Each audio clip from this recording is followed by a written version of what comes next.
What if I told you that this year, 2026, most marketing teams won't fail because they fell behind? In fact, they'll fail because they never even realized that the game has changed. And this game has changed not loudly, not dramatically, very, very quietly. If you're a CEO, CMO, CRO, founder, board member, you're part of a massive shift happening across every industry and on a global scale. In US alone, companies will spend over $400 billion on marketing only on this year. Globally, when you're looking at that number, that pushes over $1 trillion. And yet, when we're looking at the numbers, organic traffic is declining, customer acquisition costs are rising, and trust in digital content is falling due to AI slop. And AI tools are multiplying faster than teams can manage them. So, and by the way, these are not opinions. These are not my opinions, their opinions. These are what the trend line data is showing us. So, over the last 12 months, generative AI search has reduced traditional click through behavior. Content production has increased exponentially. MarTech stacks continue to expand while reported ROI confidence has declined. So here's the uncomfortable truth that we need to face today. We are pouring more money into these systems. They're becoming less predictable. And frankly, majority of them don't even work. And most leaders, when they're looking at the problem, they say more tools. It's a tool upgrade problem. It's not. It's a structural shift that is required to be done. And in this episode, we're going to, in fact, show you what 2026 will look like if these forces keep moving at the speed they are today. Because the companies that win is not about adopting AI. They'll redesign how their overall growth works, the entire function. And when you see what that redesign requires and how does it look like, you'll realize that this is not even a marketing conversation. It's a leadership one and it's an enterprise level. My name is Batash Mujedi, your host for Critical Hit Show, and today we're going to unpack what's actually changing this year together.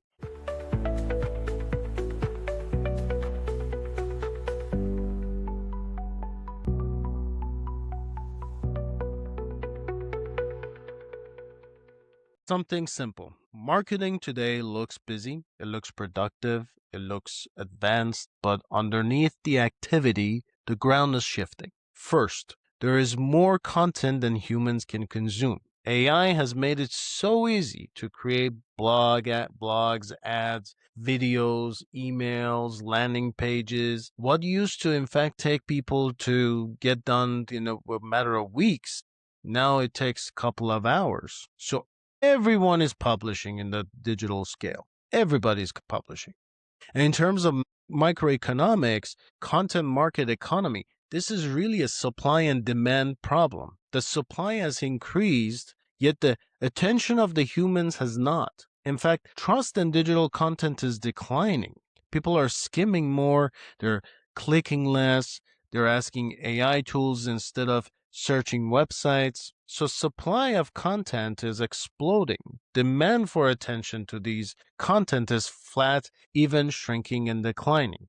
That imbalance alone changes everything. Second, search is not about what it used to be. For 15 years, marketing teams could rely on the simple idea of you get ranked higher, you get more clicks, you convert more, and you get more traffic, and then you get customers or some version of this, right?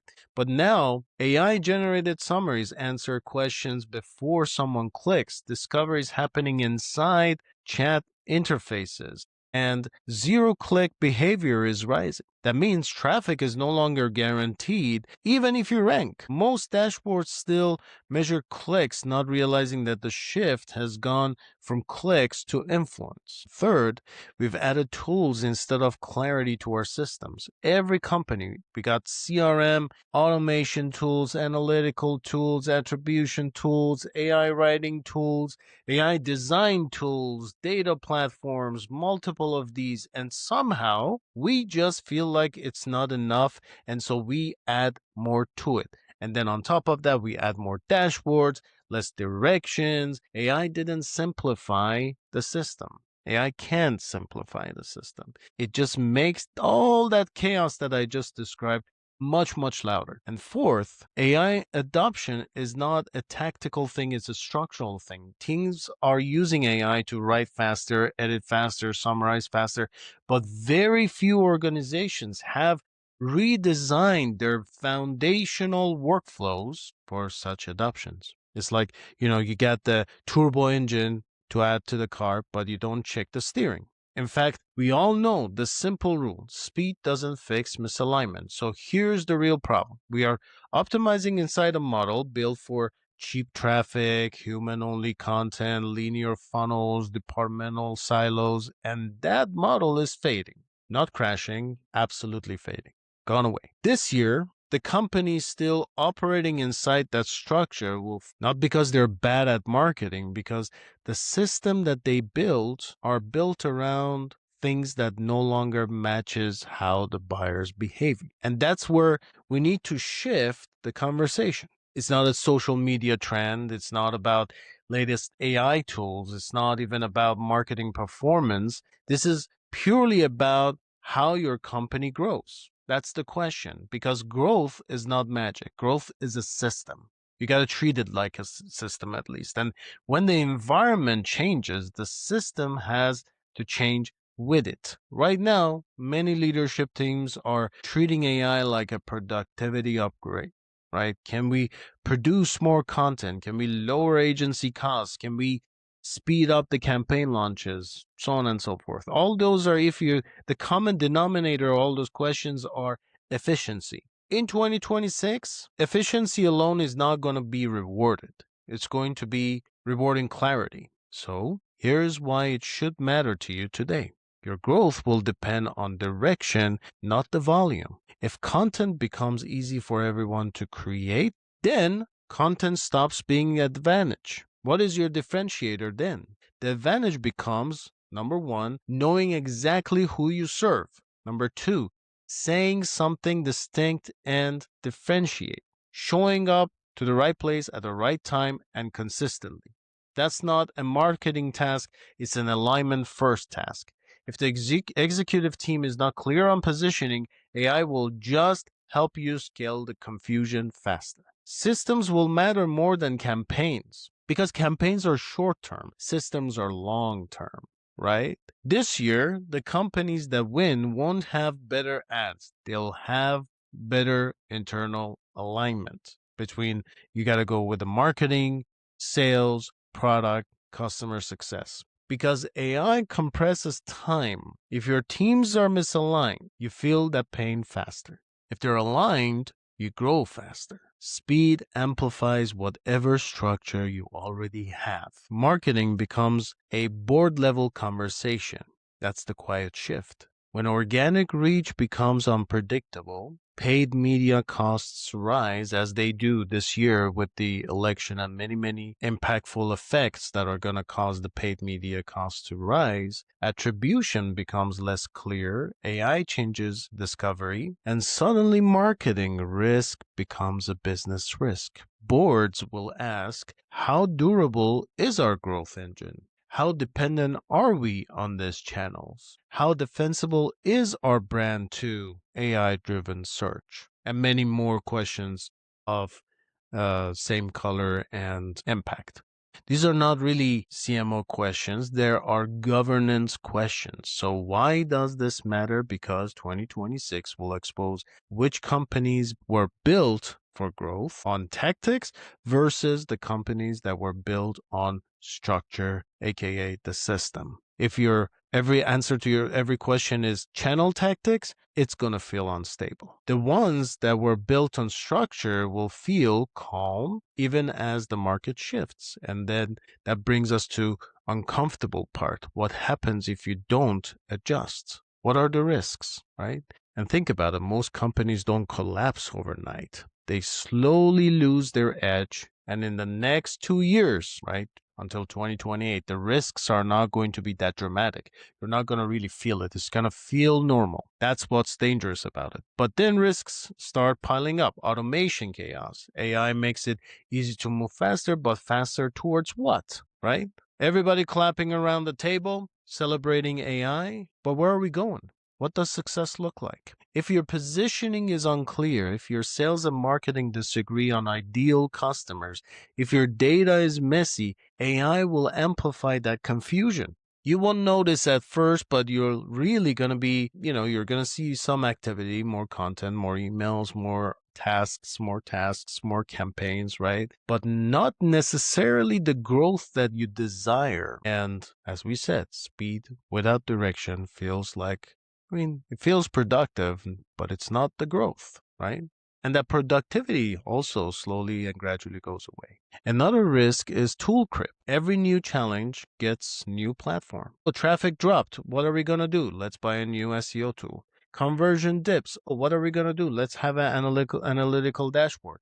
AI trend. What are we going to do? Oh, let's go implement a bunch of subscriptions, so on and so on. This CRM doesn't apply to this problem. That CRM doesn't apply to that problem, so on and so forth. All of a sudden, you got 20 plus tools, disconnections, 3 versions of the truth, and leaders spend more time debating the numbers than making the actual decisions. The risk isn't the cost. The risk is, in fact, the confusion and the cost. And then the third risk is really hiring for yesterday. This is very subtle because you don't know. Many companies are still hiring for manual content production, channel specialists without strategic range, execution roles without system thinking. But this year, AI will change all of that. So you need to shift. You need to start hiring for the future. People that can think outside of the box. What will matter more? Direction, judgment, integration, decision making. If your talent strategy is not evolving, you build a team designed for a shrinking problem set. And of course, you got to pay them the thing that they deserve with what skill set that they're bringing to the table, but it's going to be worth it. You can't always go for saving money because majority of times saving money doesn't really evolve you to the version that you want to be anyways. And risk number 4 is measuring the wrong things, which is also another big one that I see companies do time and time again. Many executive teams still follow the old school methods, the traffic, MQL volume, cost per click, but buyers are behaving differently. The funnel looks differently. This thing is dimensional, right? They're researching through AI, they're consuming summaries, they go through multiple different steps more than ever before, read full-time articles. Some of them purchase on a discount, some of them don't purchase on a discount, some of them go through CTV ads, so on and so forth, right? They're influenced without filling out a single form. And if you're measuring only visible clicks, you may think the performance is very steady. But beyond that, influence is slipping and everything is slowly and gradually, quietly decaying in the back end. And risk number 5, mistaking stability for strength. Revenue might look fine today, pipeline might look healthy today, but if your growth depends on rising ad spend, heavy discounting, channel concentration, heroic individual efforts, it's going to be fragile. 2026 won't punish fragility immediately. It will expose it slowly and gradually. And once exposure becomes visible to the board, options start shrinking. So here's the real risk. Not that AI replaces your team, not that the competitors move faster than you, but that your growth engine becomes harder and harder to operate or predict or defend, which leads us to a much bigger question. If this is where the market is heading, what will the companies that thrive in this situation actually look like? What does success look like? How can we be successful? How can we become those companies? And before we do that, we're going to take a break. I'm going to take this time to first say I missed you guys. It's been a very, very long time, but mostly I wanted to thank you for sticking around. I saw that a lot of subscribers stood away while I was very quiet. If you're still here and you're watching, that means that you care about building something strong. You care about this community. You care about this content. You want to search for something better.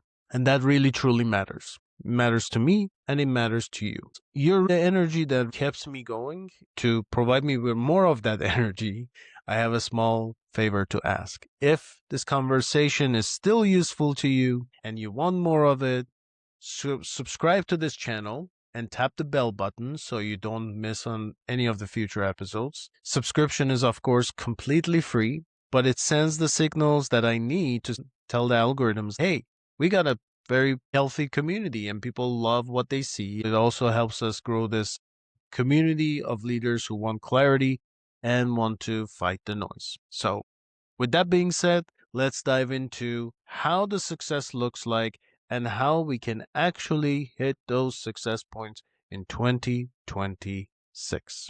What if the companies that win in 2026 don't really look for more creative ways? Instead, as I said, they look for more organization. Right now, most growth systems are patched together. Different tools, different teams, different reports, legacy systems that are really hung together by, grace of, those that are controlling it forever and the knowledge of those in the past. And according to industry surveys over the past year, a majority of executives admit that they don't fully trust their marketing stats or data because of that. Think about that for a second. So we're spending billions of dollars, $400 billion this year, over $1 trillion across the entire globe, yet majority of our leaders are not even confident in the numbers that are guiding that spend. So we can totally see that it's not a content problem. This is a structure and leadership problem, right? Alignment problem. And this is what most people miss because, as I said time and time again, AI is a new tool, but it doesn't fix the structure alone. Whatever you give to AI, it replicates. You ask it a bad question, it replicates a bad answer, so on and so forth. So the real question is, what tools should we buy, right? What kind of growth system are we building? What I'm about to talk to you about is a system that I created over my consulting firm, MEDYCHE, right? And this is a framework called the Nexus Framework. I want to give it to you totally for free. We just want to talk about it, right? And if it's hopefully it's going to be useful for you. But the reason why we did this is because we stopped looking at campaigns. We started looking at interconnected growth systems. And the structure we use to think about the system is called the MEDYCHE Nexus Framework as a way to see whether your growth engine is strong or fragile. This year, companies that feel stable, even in uncertainties that we have, will have these 5 pillars in place. Whether they are actually using the Nexus framework or not, they will have it in place one way or another, some version of it. And these 5 pillars are starting for navigational intelligence. They know exactly where they're going, who they serve, what they stand for, where to focus. They don't chase every trend. They don't scatter messaging. And the second pillar is E, standing for enhanced intelligent systems, meaning their tools are connected. Data flows cleanly, noise is reduced. They don't have 10 dashboards arguing with each other. They don't have the executive leaders causing friction. They're all on the same page and they are more focused than ever before, which leads us to X, executive oversight. Leadership stays close to the growth as a responsibility, as an accountability, not in the weeds, not detached. There is a clear path of accountability from problem to solution, to growth, and to scalability. Clear reporting rhythms, clear ownership, and marketing isn't a side department, it's part of the core operating system. Then we got unified decision architecture. When they review performance, they know what to do next, not just what happened, but what to change. Data is not sitting on the slides.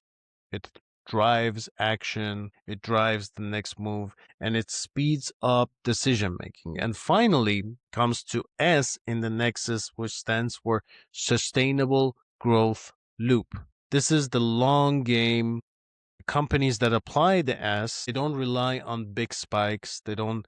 It's not. They don't sell it. I mean, it's great to have those big spikes, but they're really just focusing on learning loops, testing, learning, adjusting, improving each quarter, getting smarter than last quarter, and continue through this continuous improvement. Just and along with, of course, the other verticals of the Nexus, reach this growth compound that doesn't fluctuate and just remains steady and increase over the year.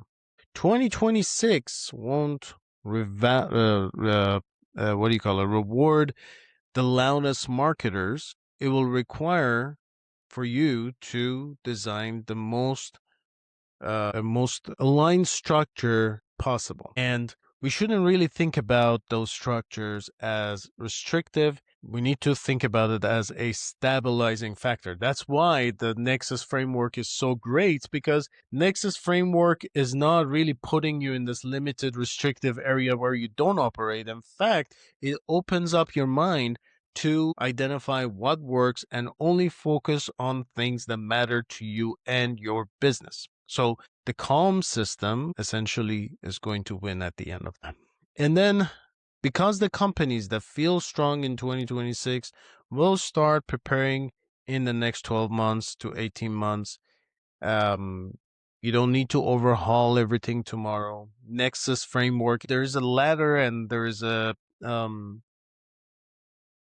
sense of continuity to it. And so as long as you're starting tomorrow and you're striving for that clarity, asking the right questions is going to be the most important thing for you. This is what I'm going to give you, along with other resources that are available to you for free through MEDYCHE. What you can start is to ask these 4 clarifying questions in your executive meeting. Number 1 is, if we turned off, let's say, paid media or any of your strongest channels, right? Paid media, let's say you're creating a lot of demand on Facebook, Meta, whatever you want to name it. Let's go channel focus, right?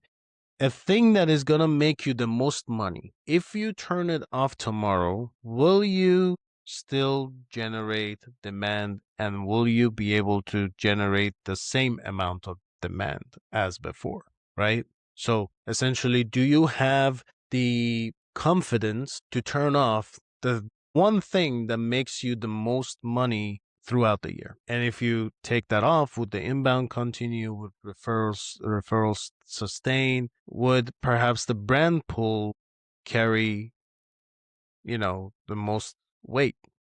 Or would pipelines stall quickly? What this is going to do is expose structural dependence on that one factor. The number 2 is, do we have one agreed upon definition of our ideal customer across marketing, sales, leadership, even IT?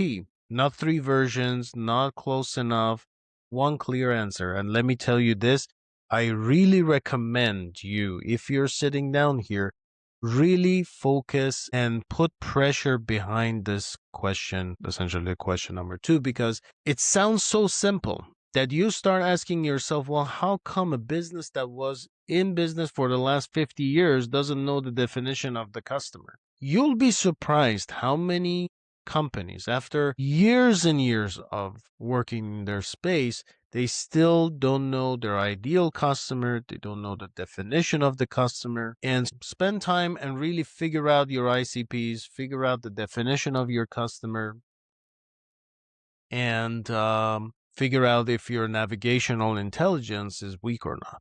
And then number 3, when you're looking at performance data, do you know what action to take next? Not just what happens next or what happened, but what you're going to change based on those factors, based on the data that you see. If the meeting ends with more questions and confusions than decisions, that means that your decision structure needs work. And number 4, if our top marketing performer, top sales individual, salesperson, or marketer leaves the company tomorrow, Could the system, built as is, still function smoothly and as intended without them being in place? If growth depends heavily on individuals, heroics, rather than the system itself, it's fragile because once the strong person goes away, which they will, the system falls apart with them.